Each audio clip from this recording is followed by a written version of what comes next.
The moment the investment amount comes up, usually around the time they realize we're not going to do this for free, something shifts and we start being looked at like the villain. How do we control that narrative in the home? Before they ever listen to our words, they've already decided how they feel about us. And it gets real tough to change that. Influence is not really about convincing someone. We're guiding someone who already trusts you toward the right decision. One of the biggest mistakes our industry makes is that unintentional callousness that comes from doing the same job over and over and over again. This tactical trust can be used to break down walls in literally the most hostile environments.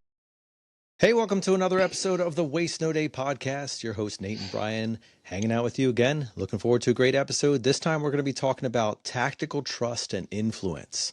It's an intriguing title. Brian, thanks for coming up with that.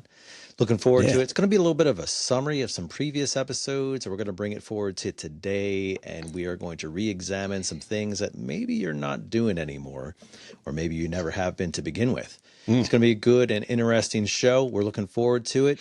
It's going to be just the two of us today, although we're going to invite some guests from Christmas past to join us, perhaps in spirit more than in actuality, but it should be good either way, and we'll look forward to that content here in a minute. Before we do, though, we're going to have an introduction to kick it off, and we're going to turn to our quote master, Brian, to get started. Author of Influence and Persuasion and head of psychology at Arizona State University, Dr. Robert Cialdini, Bob, as we call him, said, you cannot persuade. Yes. Influence. Sorry. You cannot influence someone if they do not feel safe with you. Makes sense. From first blush, why would you let somebody influence you if you do not feel safe? You wouldn't, because that's when your defensive postures and your general, like, blow off this person, I'm not going to let them be part of my life, emotional barriers and all that comes up. Yeah, he's not saying you can't be persuaded. That's why I got tripped up there when I was thinking it was persuade. He's not saying you can't make someone do something. You can force somebody, right? You can coerce somebody, but you can't influence them if they don't feel safe with you. So it would almost feel like he has the 7 pillars of influence in the book Influence. It would almost feel like a foundation of the pillars would be safety, right? Disarming and making people feel comfortable with us. Well, because the nature of influence by itself is it's a willing reception of something. Like you're opening up, you're saying yes. You're saying yes to somebody. Inviting them. Right. To mold you, to model something for you. Yeah. So I was reading the description, I guess, of the Waste No Day podcast on the Apple Podcast app as I was removing the boot camp banner from the episode descriptions as boot camps behind us. This last boot camp's behind us. And I was just thinking about what it actually means for us to do, for you and me and the guests that we bring into the passenger seat, for us to do what we say we do on the show, or what the description of the show says. Because what does the description say? You wrote it. This is a podcast devoted to challenging, encouraging, advising, and highlighting the men and women of the home services industry. Right? And the list of plumbers, HVAC, techs, electricians, and that all of you share the common tension of being both the hero and the villain in the client's eyes. And that line in particular kicked me a little bit, because I'm like, I don't think we've ever really discussed the dichotomy there.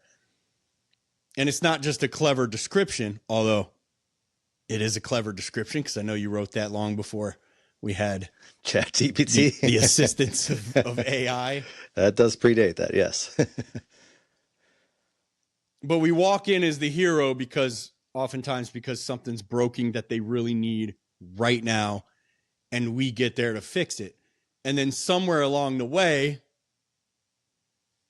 sometimes the moment the investment amount comes up, sometimes the moment we start showing options, right? But usually around the time they realize we're not going to do this for free, something shifts, and now a shadow comes over us, right? And it gets real dark around us, and fangs start to show and horns grow, and we start being looked at like the villain. Same person, same client, same call, same home, two completely different perceptions of who we're showing up as. So I felt like the question becomes, how do we control that narrative in the home? How do you stay the hero all the way through the exchange, not just when we fix it, but when we present it and when we show investment amounts and when we ask them to move forward, right? As they're handing us the check. Because when customers leave reviews, everyone who reads reviews knows they're like never talking about your technical proficiency. And if they are, it's just to layer on one more compliment. The reason they don't care about how technically proficient you are is because when they called an electrician, they assumed, I know it's wild, that you knew electrical, right? So the reviews tend to show up as how this person made me feel when he or she was at my home. That's what the reviews usually say. And that's what we have to be in control of. And we see it every day. And we even had a listener, one of our most recent reviews on the podcast, it like stuck out to me. We won't read it yet because it's 10, 11 months away from it being its turn. But Ethan LaBeouf, called Ethan the Electrician, said that this show helped him see himself as far more than just an electrician. And as a result, his sales doubled, quote unquote, which in our world, we know means his income probably more than doubled, right? If he's on a percentage base, there's probably some kind of bonus tier layered in there. And that doesn't happen because he got so much better at turning a screwdriver. That happens because Ethan the Electrician got better at building trust, making people feel safe. So today, that's what we're going to do. And we're bringing three absolute masters technically into the passenger seat. They're not going to be on the show today, but all three of them have been on the show. And we're going to connect the dots between them, their Waste No Day episodes, and their books, because they're all three accomplished authors, in a way that would apply directly to a service or sales call in the home services. Dr. Jack Schaefer, former FBI agent, spent his career learning how to build rapport in situations where people had every reason not to trust him, to the point that they hated him before he got there. A little tougher than the plumber showing up when they have water coming out of the front door, right? Unless it's something we installed. Then we know what that feels like. But he teaches what we would probably call the preamble to trust, the nonverbal facial signals, no talking, that tells someone this person is safe before a word ever comes out of our mouths. Dr. Carol Kinsey-Goman. That was great. That was a fun episode for you and me. Dr. Goman builds on that and takes it into leadership presence, how your body language, your posture, and your tone all constantly communicate something, whether you're aware of it or not. And if you're not intentional about it, it will all unintentionally create distance instead of connection. I remember a wild conversation with someone who used to be on your team, Nate. Angry dude in general, unpleasant. You didn't want to be around him. And I was known as, the guy who could help with the objections and whatnot. He just comes up and he walks up in the morning meeting, like the guy running the meeting at the time had taken like a break. And he just walks up and he's like, had one yesterday afternoon. I walk in, the client's just like, look, I know you're going to try to sell me a bunch of stuff I don't need. Just look at the thing that needs to be repaired and tell me how much. I'm like, okay. He's like, what am I supposed to do with that? I was like, I just thought for a second, if you walked up my driveway with the demeanor you were holding, which is probably similar to the one you have now, I would be thinking and saying the exact same thing, right? You're very unpleasant. And I said, dude, maybe we could work on a little bit more pleasant demeanor with you. Like body language in general, your tone, maybe your feeling of like being part of this team, and maybe explore a little bit whether it's something that you really genuinely want to keep doing. If it's just a money thing, we could probably help you find somewhere more comfortable for you where you make the same amount of money. I would guarantee it. Probably more, because you're getting ready to get a pay cut, bro. And he was gone very shortly thereafter. But you unintentionally create distance instead of connection by what your hands and shoulders and face and eyes are doing before the client ever meets you or you say a word. And then Dr. Cialdini brings in the studied behavioral science. Why people actually say yes, how influence works, and how to use it the right way so that when we guide a client toward a choice, they feel confident in the choice and not pressured by our leaning toward one or the other. So what we end up with is a complete structure. First, we establish safety, then we project authority, and then we guide the client toward the proper decision. And if we get those right in the right order, everything changes. Because with the environment you walk into, I keep saying I don't run calls anymore, but I still feel dozen years at least since I've run a call, but I still feel more like a technician than I do a manager.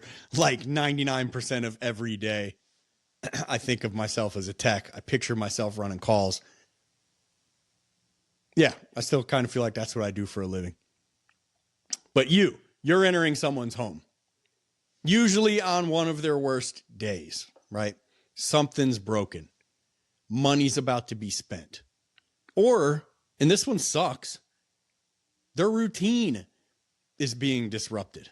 And that sucks for a family with kids, especially a big family. Like we have our two younger daughters' school dinner coming up tomorrow night. Not tomorrow night. Well, we got Waste No Day tonight, Waste No Day tomorrow night, Thursday night. It's late. It's an hour away. Like, what are you doing? Make this thing at like 3. Look, 3:30. That's when we pick the kids up anyway. All right, let's just meet 3:45. We eat. We're all home at 5:30. We don't need to drag this thing out like this. This is crazy talk. I'm trying to be in bed by then. But the routine's disrupted, and they're trying to protect themselves from making a bad decision, right? There's always a feeling like I could make a really bad decision based off of the person who knows everything about this leading me in the wrong direction. So the defenses are up to start with, not because they're bad people, certainly, hopefully not because you're a bad person, but because they're trying not to get burned. And oftentimes they've been burned before.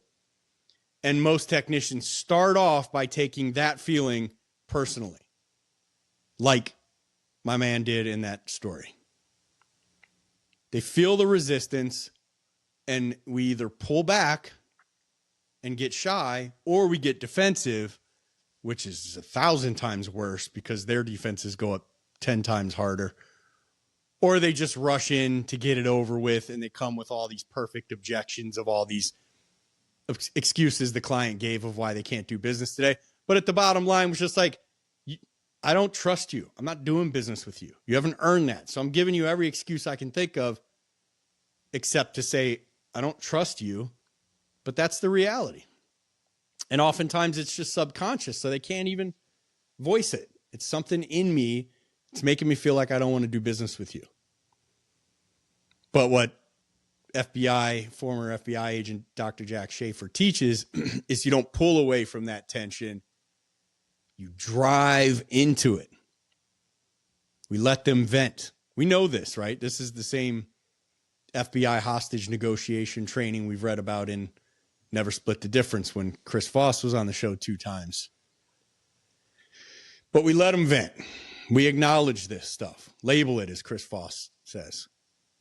And before you ever try to solve a problem, we solve the feeling or the tension that's there. And that's where the like switch, one of Jack's books titles, gets flipped.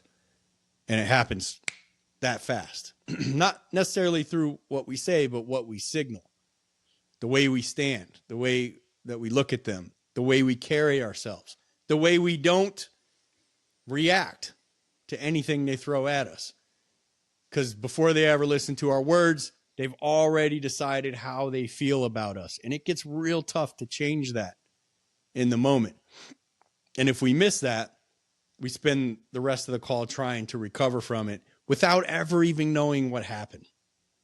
But if we nail it, that's when Dr. Carol Kinsey-Goman's work starts to matter. Because once they feel safe with us, they're looking at us as the leader of the situation. Now, doesn't mean we're golden, because if our body language from there on doesn't match that authority they see us as, if we get unsure or start rushing or get distracted, my gosh, hold on. You guys got to stop with clients watching you scroll TikTok for 15 minutes on their cameras. I hear this from like an owner a week. What can I tell my guys about this? Well, how do you know they're doing it? Because clients call in. Clients send videos in. And some of them are like, I know you guys aren't hourly, but I feel like you could charge less if you didn't have a guy standing here scrolling whatever he's scrolling. He could be looking at email, but they say the thumbs are moving. Stop. The client's house is not the place to look at your phone. And somebody posted in an HVAC community recently a video of a guy doing it. It was like sped up, but it had to be a half an hour. And one of the texts jumped in the comments, was like, he could have been on Blue On. Diagnosing this guy wasn't on Blue On. Yeah, just knock it off. In general, if you're on Blue On, like, call them. You can call Blue On, right? Get them on speaker and set the phone down. But if we seem distracted, or like we've seen this 1,000 times and don't really care that much, the client feels all of this, and all that good that we built up in the beginning fades away. Because when they feel that, they just instinctively, subconsciously start thinking about somebody else. Now I need to get more estimates. But when our presence throughout the call matches our expertise in the system, now we got something. And when we speak, it carries weight, right? We're an authority. We know what we're talking about. And that's where Dr. Cialdini comes in. Because at that point, influence is not really about convincing someone. We're guiding someone who already trusts you toward the right decision. And that's such an amazing place to be. And that's when you get guys like Zach. I can't think of his last name, for crying out loud. It was on a few weeks ago. Zach Reynolds. Yeah. Did some ride-alongs with Brent Buckley, right? And saw Brent sell these systems. And he's like, the guy's in there 32 minutes and he's walking out with a $70,000 job. And he's like, if someone had told me it was going to happen before, I would not have thought it was possible. But you're watching a guy who operates out of this kind of presence and confidence and authority before he leaves his house in the morning, right? And he's walking in this presence all day. And you're like, if I presented 7,000 to most of my clients, they'd kick me out, right? Because they don't think you're worth spending $7,000 with. but they would very easily spend $70,000 with a guy like Brent Buckley. And this is just a learned, practiced skill. So you're not trying to sell anything, right? You're just a guiding force. And you're a guiding force that people want to follow. You're helping them move forward with confidence. And when we do that, we get to stop feeling like we're chasing sales, and we start feeling like we're just leading the call where it's naturally supposed to go. That's tactical trust. Right, Nate Dogg? Mm-hmm. We'll take this moment to just let you process that as we shift into the section of the show where we highlight somebody who's taken the time to show us what trust in this show looks like in their life. And we really do value that, because that's, I think we said it on a previous episode, it's like a non-monetary tip, but it's worth even more, because what it is really demonstrating is a trust, a belief, a desire, and an embodiment, a welcoming in of the influence of this show and the people that we have on it, and the incredible guests and all of their lived experience and all of their book knowledge and all of their field knowledge poured out on a Monday morning episode into your lives. And then somebody's taken the time to share that back in the form of a review. And it really is an honor to read those and to hear that type of feedback, not only for us, but for our guests and for all the people who have been on the show and given that content away for free. You're here. So Brian, who are we sharing the review of today? Great weekly motivation. 5 stars. Have been listening to this podcast for about 4 months now. After being turned on to it in one episode, I was hooked. Have not yet gotten through all the back episodes, but working on it. Brian and Nate, thanks so much for what you do for us. I can't say how much I appreciate it.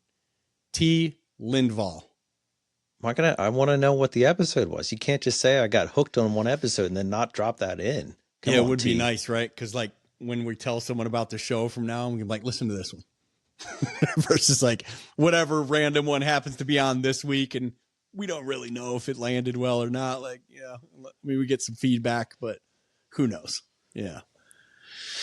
It would be nice to get a vote going.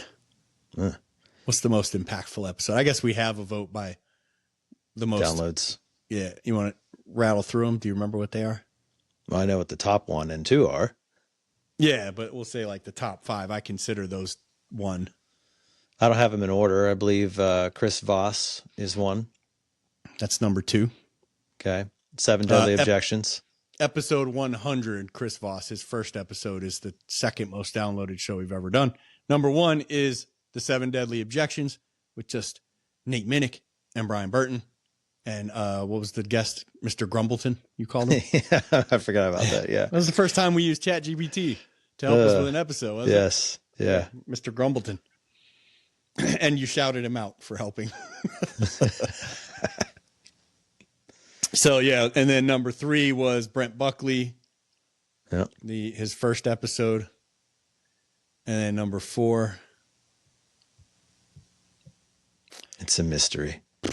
Yeah, 4 and 5. Maybe this episode right now. It's going to take on it. I just don't remember. Yeah, it's kind of a douchey move too, because I feel like it's people we know.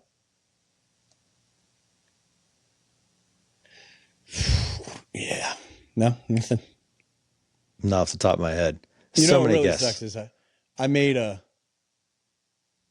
post about it in Blue Collar Closer. Here it is. Number 1, 7 Deadly Objections. Number 2, Brent Buckley. Well done, Brent. Yeah. Oh, sorry. This is a few months old. This ain't the right one. Yeah. No, it was Chris Voss was number 2. Brent Buckley was number 3. Andy Elliott was number 4. Okay. And Daniel Arroyas. Yes. Ditching the dependency on discounting. Discounts. Love the alliteration too. So good. We got some new additions to the top 10 though. And hopefully people will get this out to them all time. Brian Tracy is now in the top 10. Okay. Eric freaking Parks, A1 Garage Door, cracked Beast. the top 10 at number 10. And coming in at number 9 all time, Gene Slade. Okay. I mean, Eric specifically, that's pretty impressive because his episode is fairly new in comparison. Adam Holbein cracked it too. Ugh. And of course, Dr. Robert Cialdini. Killer. Both of them. Yeah, that's awesome. What a list. Well, we appreciate the review, T. And for all of you who haven't taken the time to do that, we would greatly appreciate it if you would do so. Yeah, you know what else we appreciate? Dude, all the names we just read. We got to sit down and have a conversation with all these cats one evening. You know what I mean? Some of them several times. That's pretty cool. It is. Remember when Brian Tracy was screaming at me about the fact that we didn't have any paid service 4 years into the show or advertisements? He was like, finally fixed it, Brian. Tracy, Mr. Tracy, are you listening? You remember he said, like, what's your family getting out of it? And I'm like, well, he's like, what if you got hit by a bus tomorrow? And like, what would your family have to show for it? And I'm like, well, the show. I mean, dude, I got to talk to you. Right? And you're not just spending a half hour with anybody, right? And like all the other people we just mentioned, but that's been some pretty significant form of payment over the years, hasn't it? Absolutely. One of us got to talk to Dr. Ben Hardy. Still bitter about that. Just slightly. Yeah, but all the people we've gotten to chat with are all because of you, the listener, and even more so because of you, the reviewer, who has taken time to jump on Apple Podcasts and write us a review, or click the 5-star and jump over to Spotify and just click the 5-star. And if you listen to 2 full episodes on Audible, you can then write us a review there, which I did go do for a few of the shows that I follow because I know how much reviews help people. So for the reviewers, it's because of you that we've gotten to talk to these people. I've been saying it for years. We reach out, got a handful of big dogs that I'm reaching out to right now for the first time. And I know the first thing their booking person does is go look at the reviews of the show. That's what tells them whether it's popular, tells them whether people actually like the show, and whether they want their person to come on the show. So the reviews do a lot for us. They also do a lot for the listener, because it will mean we'll get more of these big names on the show. And these big names, let's face it, besides being cool to talk to, they all bring something amazing to the show. Every one of them. So thank you again. Absolutely. And would be remiss if we didn't mention one of the comments that Brian Tracy had was to start providing a service that is more accessible than just the average podcast. And that's one of the reasons why we started Blue Collar Closer, which is an online school community. That's SKOOL, which is designed to take you to the next level. Every single week, we bring you a free podcast, which has amazing guests and content on it. But we needed something that was going to be far more interactive from a community perspective and far more intentional in actually walking you through the system, not just random episodes or topics that whatever the week has, but something that's going to go deep and going to really teach you the intentionality and the ability of having a system in your process that is going to carry you through to the next level. And that's what the school community is, and specifically Blue Collar Closer. And you can learn about that at bluecollarcloser.com, or you can find it on the school platform. You can sign up there and figure out what all is in it. But effectively, there's a great community of people who are like-minded, people who are trying to hold each other accountable, people who are pushing each other to become better. And then there is a classroom, which is my favorite part, where you can actually go through video by video tutorials of what it looks like to have your own process, Brian's patented GoPro system, and take you through the whole way from how you start the call to how you present to how you finish the call, and so much more. We're working on new content on a monthly basis, putting stuff in there. And of course, this is also where the catalog of Wiser Wednesday lives on in perpetuity. If you are enjoying those things, you can find it all there. We highly recommend it, not only because it is cool to see people learning and growing, but because there are so many other people in there who can challenge you far beyond Brian and myself. And that's the power of a community and the power of Blue Collar Closer. Check it out, bluecollarcloser.com. Yeah, another thing about Wiser Wednesday, most of the names we just mentioned on the top 10 episodes have done Wiser Wednesday. The cool part about Wiser Wednesday is it's video and it's interactive.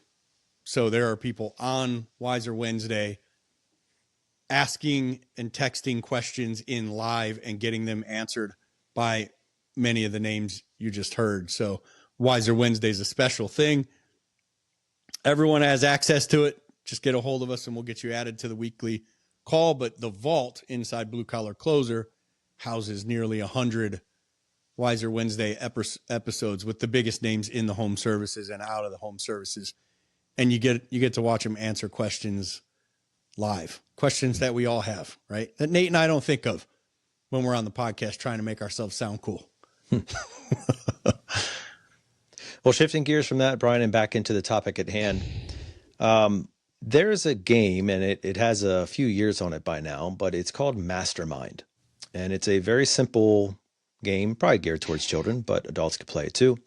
And if you're not familiar with it, it's a fairly small gray board, maybe 12 inches long by 4 inches wide. And on one end of the board is like a little hood, like a cover. And the rest of the board is made up of holes, like peg holes, right? So far, I'm picturing Operation. That's not even close, but yeah, thanks for working with me.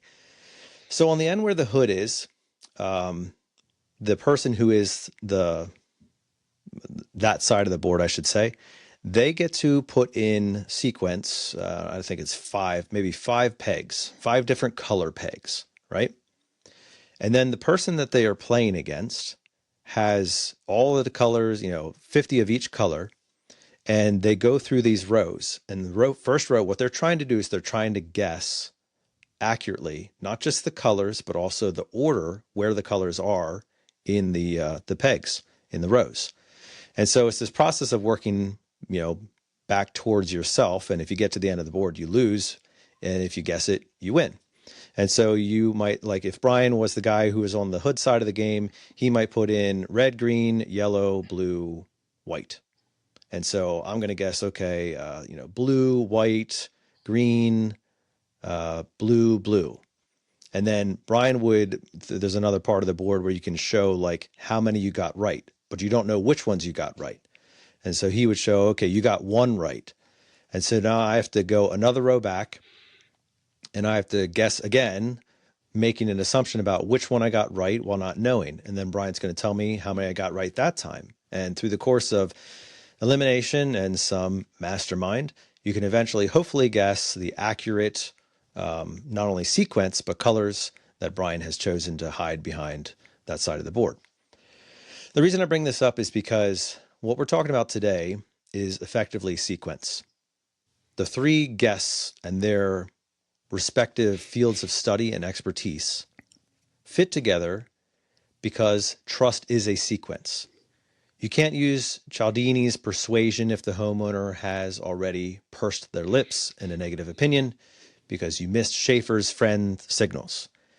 You can't be a leader in the home if you aren't reading the silent clues that Dr. Carroll talks about in her book. And the reason I brought up that game is because you might have a lot of these things in your in-home presentation, your in-home, what you do. Mm-hmm. But if they're not in the right order, you still run the risk of getting it wrong. And that's why there's power, not only in the 3 subjects and the 3 ideas that we're talking about today, but in the proper order, right? And it's not just these things that matter. It would be foolish for you to do your upfront greeting at the end of the call. It would be foolish for you to ask for a review at the door when you first get there. There's a sequence to how you run your call and what the best outcome looks like. There's also a sequence to how you should go about interacting with a human. So Brian, let's pick it up from there and dive a little bit deeper into these topics. Yeah. Let's make it real. When we walk up to that door, say we got like 30 seconds. 30 seconds might be a stretch. 7 seconds probably, where things start getting decided, right? When they see you walking up, when they see you pull up, when the door opens and they give you the quick up and down. And like Nate said, it's not based on your words. It's not based on your presentation yet. It's certainly not based on your pricing because they don't even know what that is. And it's not based on your technical ability yet because, again, the homeowner always assumes you have tons of that. The homeowner is asking themselves one question the entire time. Can I trust this person? And they're not asking it consciously. It's just playing out in their brain. And Schaefer would tell you that answer is already getting formed, right? Long before we ever say a word. So think about that moment. We knock on the door frame. They open it. Before you get into anything about the call, anything about why we're here, whether the truck's parked in a good spot or whatever, we're already communicating something, whether we like it or not. The way we're standing, the look on our face, whether we seem rushed or just laid back, whether we look like we've got time for them or we're already thinking about the next call or Monday Night Football. He talks about those friend signals, the eyebrow flash, right? The slight head tilt up.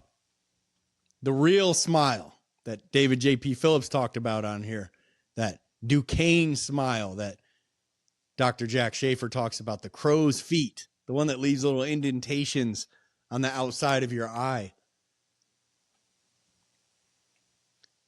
And yeah, I know it sounds a little weird if we've never thought about it before, like trying to make our eyes crinkle and lifting our head up to show our jugular when we say hi and raising our eyebrows. But our client's running a threat assessment on us right now, whether we realize it or not. We're doing it to them too. We're a stranger in their home, around their family, around their most valuable possessions, about to attempt to extract money from them. Doesn't matter what your intention is, this is what they see it as. If we don't lower the threat level immediately, we could run the risk of spending the entire rest of the call trying to recover from it.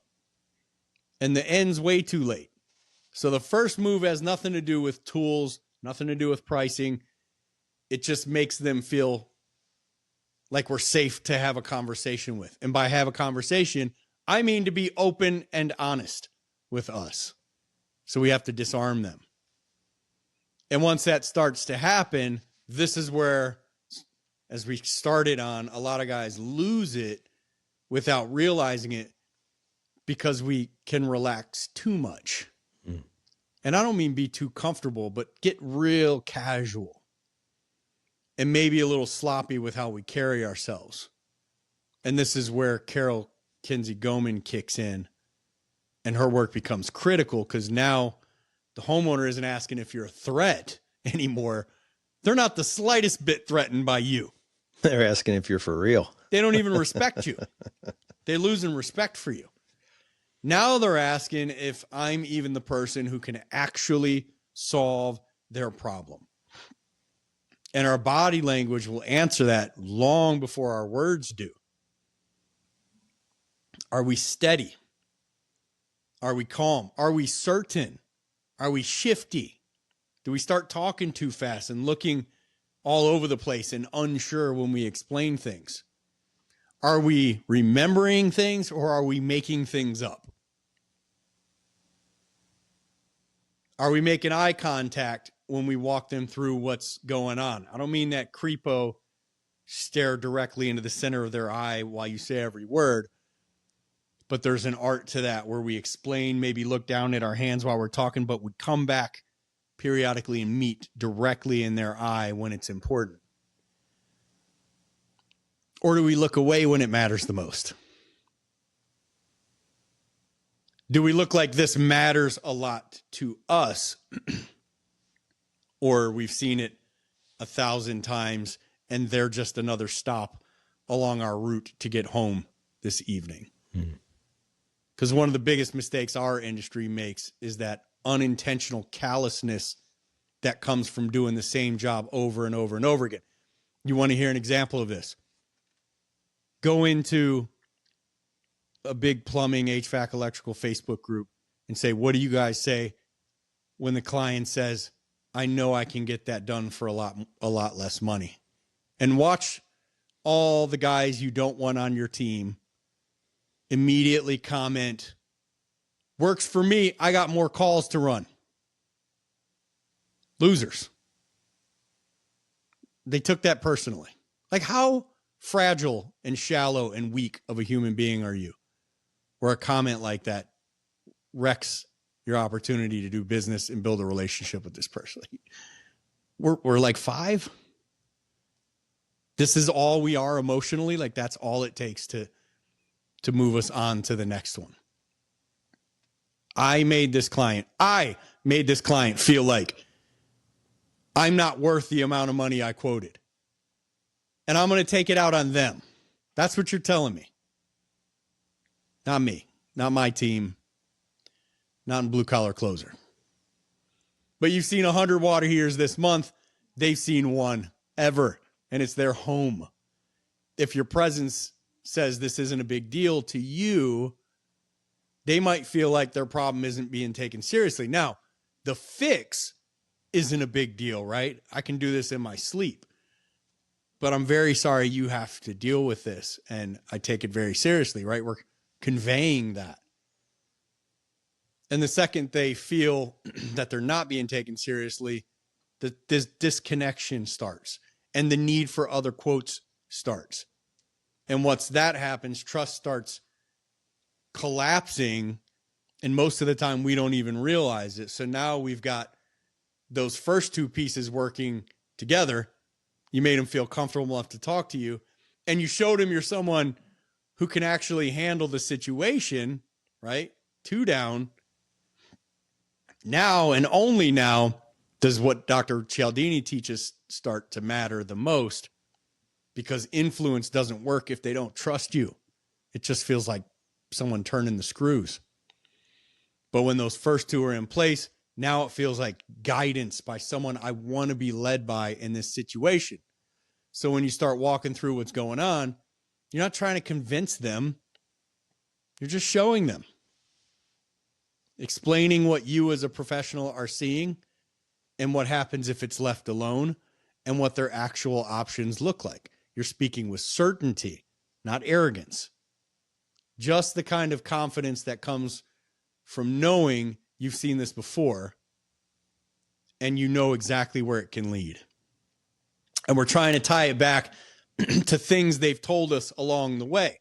So if they said, I don't want to deal with something like this again in 6 months, we're going to bring it back to that. That's going to be part of our options. If they said they're worried about cost long-term more than short-term, and we've all been in those situations in the home, I don't want this to be my kid's problem later, the next owner's problem, that kind of thing. I don't want to deal with this in 5 years when I might not be in such a good financial spot. But we'll bring it back to that, and we'll include that in our options, right? We're helping them make a choice that lines up with what they already said matters to them. And we talked about, what was it, the 3rd most downloaded Waste No Day episode, Andy Elliott, something that he said often in that episode. All we're doing is figuring out what the client's ultimate goals are and then helping them hit those goals. It's a great way to put it. And when we see something that starts to feel off, we don't ignore it and hope it goes away, right? Dr. Jack Schaefer talks about reading those little signals, that hesitation, that look, right? That moment that's showing us they're not really bought in. And that's when we lean in, not back off. Hey, it seems like something about what we're talking about doesn't sit exactly right with you. What were you thinking? And usually we don't want to bring that out, but usually the client's just sitting there waiting for their opportunity to say something that doesn't feel right to them, right? Give them the opportunity. And now we're talking through it before it turned into a hard no and turned us into this objection overcoming machine or whatever. Because once they say no out loud with purpose, not that, no thanks, we're just looking, but the legit, this isn't right for us, no. People tend to stick to it and start backing it up. It's why treating objections like a minefield, right, and sending someone out with the detector and uncovering them first and digging them up is so much more effective than trying to sew your leg back on. So instead of trying to overcome objections at the end, after the fact, we're dealing with them leading up to the ask of ownership.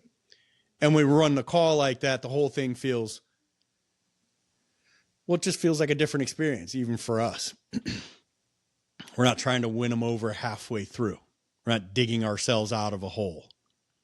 We set the tone from the beginning, and everything builds properly from there. Dr. Schaefer shared a story on his Waste No Day episode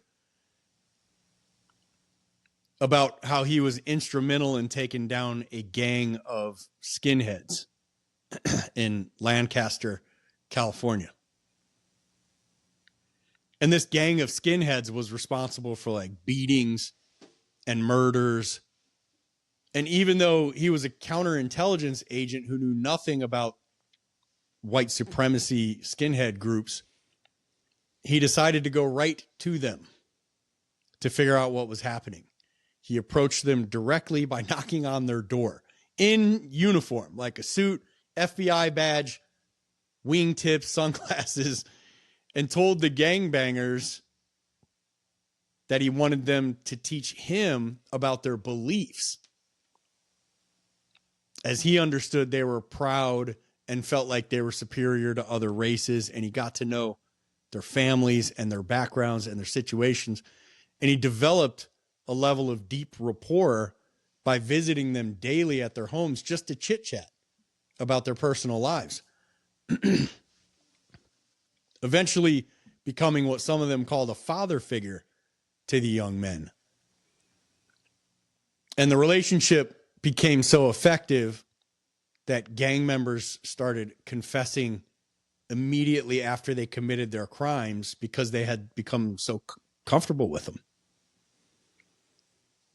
However, the friendship betrayal led to a violent interaction in a courtroom when one of the skinheads tried to kill an investigator and the prosecutor with a knife.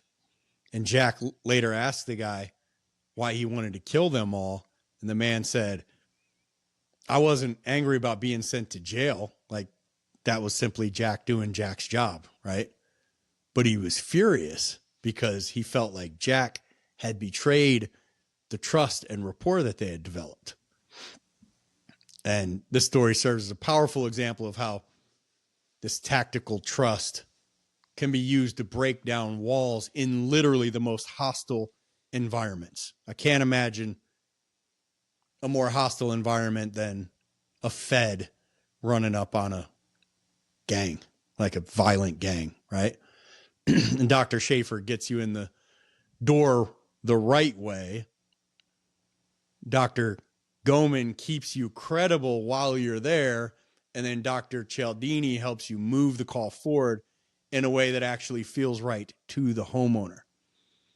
And when we stack those three together, we're not bouncing back and forth between being the hero, now the villain. Let me slide back over to the hero part a little bit. We're controlling how we're perceived from the start through the entire course of the call, and that changes everything for us. Right, buddy? I love everything. You can talk too, bro. Well, you know what the thing is poor Nate. I told him what this episode was, 3 hours ago? Maybe. And we were supposed to have Weldon Long on tonight. So I didn't really have a reason to tell Nate about this episode yet. And we were supposed to, I think we were going to have guests for our next 3 episodes, but this was an episode I've been working on since the day after boot camp, because the day of boot camp, Amelia and I stayed at the hotel. Our older kids brought our younger kids out and swam at the pool and then took them back home. And Amelia and I stayed the night there and just hung out. Well, what do? I'm working a little bit on the next boot camp. We've done 5 now where it was GACA day 1 and then O-Pro day 2. And it's maybe feeling a little stale for me. But I got one guy gave some feedback about he had wanted more technical sales training in the last 2 hours of the second day. I just went off objections, the reverse engineering close, the proud spouse close, like really went technical on the sales stuff. And he was just like, dude, we needed like way more of that. And there was only one person had critical feedback, but that's the only review I hear. So I didn't disagree. We had a guy who was at 2 of them. In the second one, he said the same thing. He would have liked for the second one to have had more technical stuff. So I'm going to change it up a little bit. It's just going to be less story time for me, less of how everything came to be and more, here's the structure, let's role play it. And then day 2, technical, in the home, face-to-face sales and communication training, like lights out stuff, the fun stuff for me. Right? Yeah, Brian, what I was thinking about as we kind of bring the episode in for a landing here was the word congruency or incongruency. So as you think about these let me look that up. These 3 principles, and as you really think about the entirety of your experience with the homeowner, from the moment that you pull up the whole way through to when you wave goodbye and get back in your truck, everything within that, from the homeowner's eyes, ears, and senses, right, needs to be congruent. Congruent means to be like in line and sameness. Not necessarily identical, but like it makes sense. Incongruent means that something is out of line or it doesn't make sense. Simple example, wearing a yellow tuxedo to a funeral. That is incongruent with a funeral. Measuring your temperature splits in HVAC and they are incongruent with what you think they should be is an indicator that something is wrong. Testing the water in a home and it's measuring pure as ice, and you see all kinds of calcium build up on all the fixtures. Something is incongruent. It doesn't make sense. It's out of line, right? So the reason I bring that up, and I'm sure you can come up with your industry example, but the reason I bring that up from a people perspective is that if there is incongruency in you as a human, meaning what the homeowner is seeing, hearing, feeling, sensing, observing, it's going to throw up warning flags left and right. So if you seem like this warm and, totally welcoming person at the door who turns into this, as Brian pointed out illustratively, horns and a forked tongue later on in the call, there's an incongruency from the person that I met at the door to the person who's now sitting at my table. People don't like incongruency. They don't like incongruency in life, and they surely don't like incongruency within the people that they're interacting with, because incongruency means that something is wrong, something is off, something is out of line. And at that point, the walls go back up, the defensive comes back in, and the deals are done. And not done as in good to go. Done as in we're done talking about this. Yeah, but from the standpoint of somebody who is a very nice person and doesn't think you're a bad person and doesn't want to hurt your feelings, so it's the 7th time this week you've heard, we're going to get some other quotes, we're going to shop it around. Just know that you're the issue if you're getting a lot of that, right? And I'm not saying that to make you feel bad, although if that's what it takes to make you dig and figure it out and train and dig into these things. Dr. Jack Schaefer, former FBI agent, author of The Like Switch, like likability, and The Truth Detector. Check those books out. Check out his Waste No Day episode, November 29th, 2021. Dr. Carol Kinsey-Goman. These are taking it back. Like, I'm almost like, Schaefer's episode was our first year. Wow. There's going to be a lot of ums, likes, and knows from Mr. Incongruency here. I trained so hard on the ums, like on boot camp. At boot camp, some blue collar closer guys role played first, so we weren't getting any ums, because you get called out on that in BCC. But then everybody else started role playing, and it's like, hold on, I got to flip my mic on from the crowd and say, one guy said 12 times in a pretty short sentence. And I said, you need to be thinking about when comes out of your mouth, right? So we're not trying to pick on or make fun of anybody, but everyone needs to be aware, like I am now, that I say a lot when I'm thinking. I try to fill the space, like, so maybe Nate or the guest doesn't jump in, or just out of a nervous habit, and it kills credibility. So I just get people to be aware of it. And the second time was like 2. Same amount of words, 2 ums. And he noticed. That's great. Nice. Yeah. And I don't care what you do from the stage, right? You're not making any money on the stage.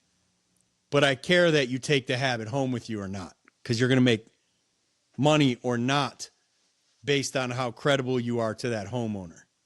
So it's important to me that we filter these things out at boot camp, right? Number 2, Dr. Carol Kinsey-Goman, The Silent Language of Leaders. Now, she was promoting her second book, as I recall, on the show. She kept snapping at me for promoting her first book. I had not read her second book, but I enjoyed her first book about body language. The Silent Language of Leaders being body language. And her Waste No Day episode was February 28th, 2022. And then Dr. Robert Cialdini, he wrote essentially the Bible on sales and communication, influence, the psychology of persuasion, and the follow-up Persuasion, which is all about the law of reciprocity. And his Waste No Day episode was January 6th, 2025. I was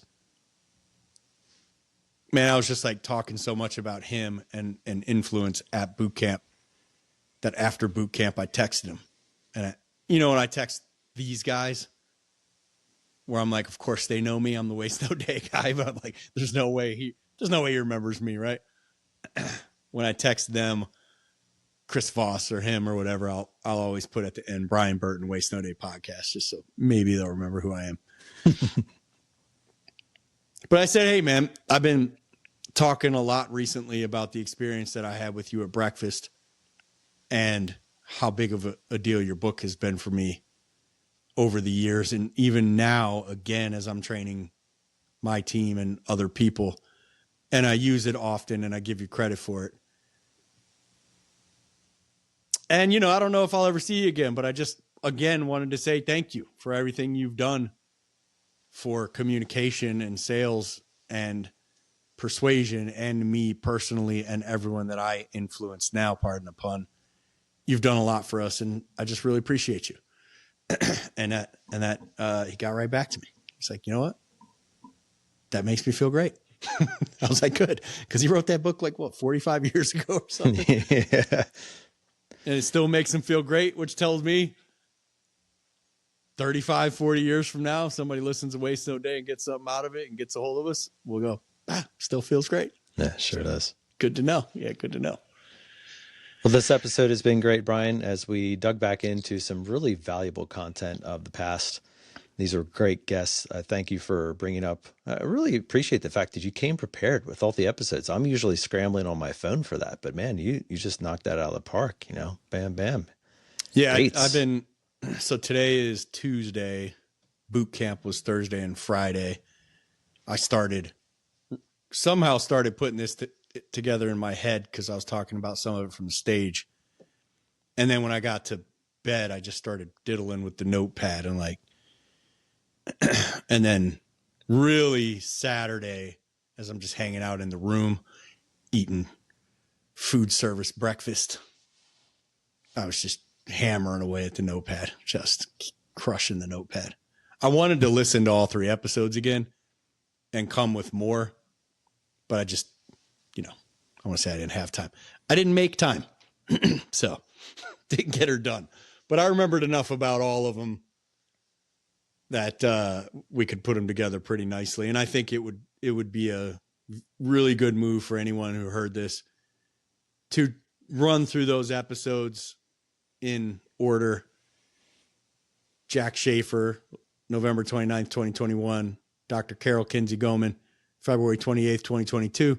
Dr. Robert Cialdini, January 6th, 2025. Listen to them back to back to back and see if you don't come up with that structure the way we talked about it today.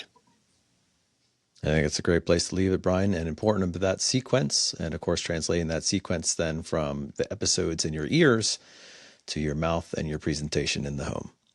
We hope that you enjoyed the show. If you did, let us know. Shoot us a review, hit us up on the email, find us in the comments on Facebook, or join us on bluecollarcloser.com and let us know what you're appreciating about what you're hearing, what you're learning, and most importantly, the impact it's having on you and your family. We love that the most. We hope that you liked the show. If you did, share it around. We sure appreciate that as well. And we're going to leave you with our weekly challenge, which continues to be the same: to choose to wake up each and every morning and waste no day.